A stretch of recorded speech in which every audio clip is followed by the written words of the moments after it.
பணம் நம்ம வாழ்க்கையோட ஒரு முக்கியமான பாகம்னு நாமெல்லாம் நம்புறோம். அப்படின்னு போது கணக்கு வழக்க பார்க்கறது ஒரு முக்கியமான, நாம ரொம்ப விரும்புற ஒரு செயலா இருக்கணும் இல்லையா? ஏன் செய்ய மாட்டேங்கிறோம்? எப்போ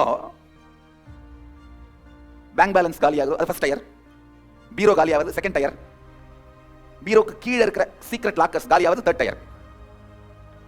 காலியாகும் போது மட்டும்தான் ரியாலிட்டியை ஃபேஸ் பண்றோமே தவிர அதுக்கு முன்னாடியே அது சார்ந்து நம்முடைய தாட் பேட்டர்ன்ஸ் ஓடுறதே இல்லை.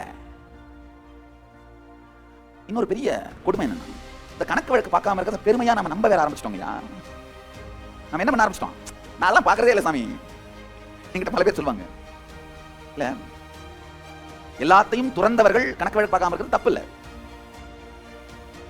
ஆனா செல்வத்தை உருவாக்கி பெருக்கி வாழணும்னு நினைக்கிறவங்க என்ன பண்ணி தாகணும், பார்த்து தாகணும்.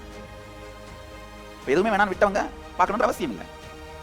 ஆனா அந்த விட்டவங்க ரொம்ப ப்ராப்பரா பார்த்துட்டு இருக்காங்க. என் பக்தர்களுக்கு தெரியும்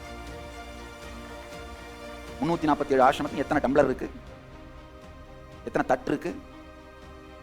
நேற்று ராத்திரி நான் போய் கிளாஸ்ல இருந்து போனப்ப மணி 2 நினைக்கிறேன், 2 4 அது எத்தனை மணியோ. அதுக்கு பிறகு டெய்லி அக்கௌண்ட்ஸ் பார்த்து முடிச்சு சைன் பண்ணி முடிச்சுட்டு தான் என்னுடைய ரெஸ்ட்டுக்கு போனேன். இன்னைக்கு விடிய காலை வரைக்கும் மொத்த ஆர்கனைசேஷன், உலகம் முழுக்க இருக்கிற அத்தனை ஆர்கனைசேஷனோட அக்கௌண்ட்ஸும் என்னால் நம்பரை சொல்ல முடியும்.